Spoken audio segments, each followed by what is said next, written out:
Les gars, on va parler du football africain parce qu'il se passe quelque chose d'assez phénoménal et il faut en parler. Cette victoire de la Côte d'Ivoire 4-0 contre la Corée du Sud avec des buts de Guessand, Adingra, Godo-Singo, c'est déjà un bon signal envoyé, tu vois, au vu de cette prochaine Coupe du Monde qui va avoir lieu très bientôt. La Côte d'Ivoire, c'est quand même une belle nation avec des très bons joueurs qui, pour la plupart, ont déjà évolué en Ligue 1 et qu'on connaît déjà parfaitement bien. C'est une très belle nation. Mais aujourd'hui, il y a une nation encore plus forte.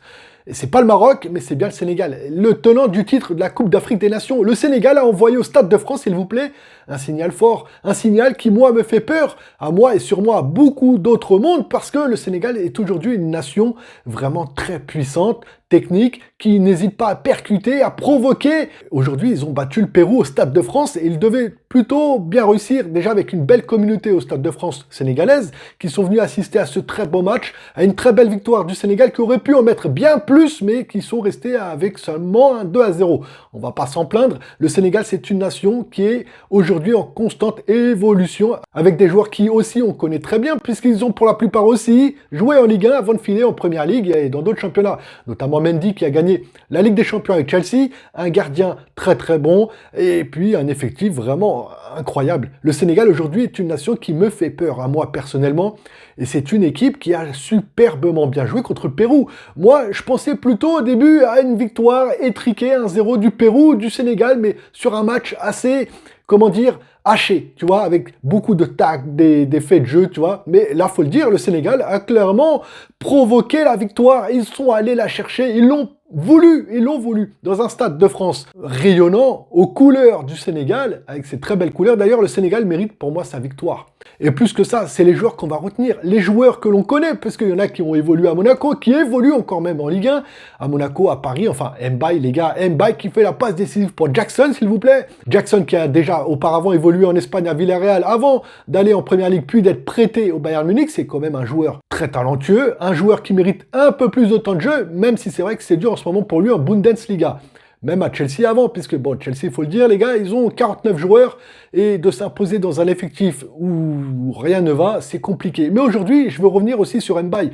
Un jeune Titi parisien qui mérite, selon moi, un peu plus de lumière. Parce que c'est un joueur qui, à chaque fois qu'il joue pour son pays, c'est un joueur qui provoque, c'est un joueur très talentueux, c'est un jeune joueur avec énormément de potentiel et d'avenir. J'aimerais avoir ce joueur au Paris Saint-Germain un peu plus souvent. Il ne faut pas l'oublier, qui a été demandé par le FC Barcelone et plein d'autres grosses écuries en Europe. Aujourd'hui, Mbaye le montre encore une fois, de par son âge, qu'il est un joueur et qui sera un joueur sûrement très important dans le football à venir.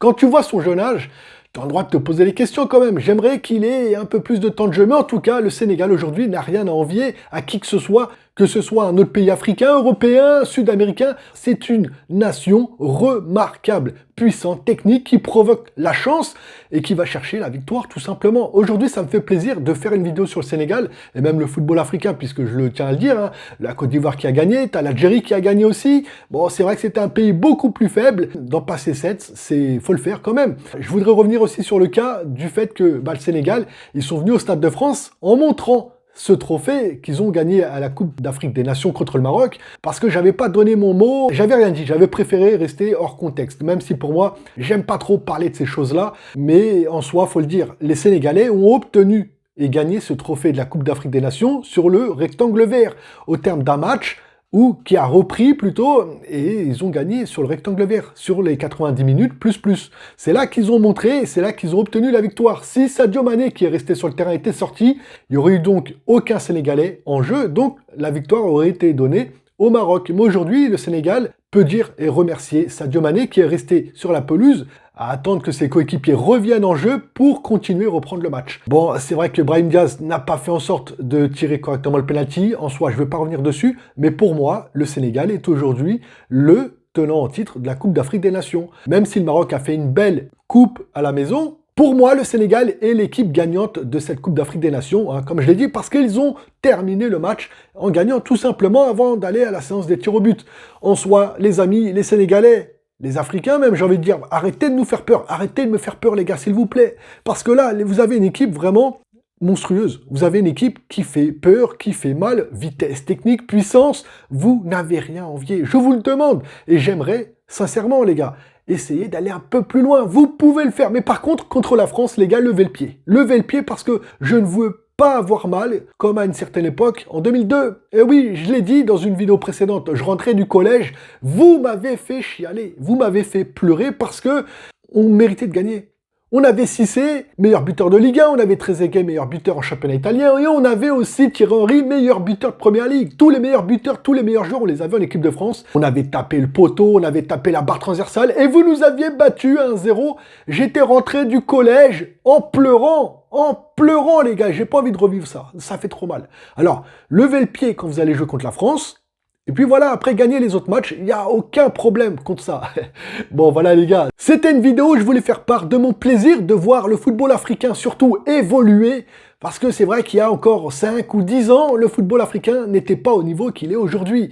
Sûrement parce que ces joueurs-là arrivent peut-être encore plus tôt en Europe. Et continuez comme ça, vous me faites plaisir, c'est un beau football. J'ai pris énormément de plaisir à regarder ce match-là.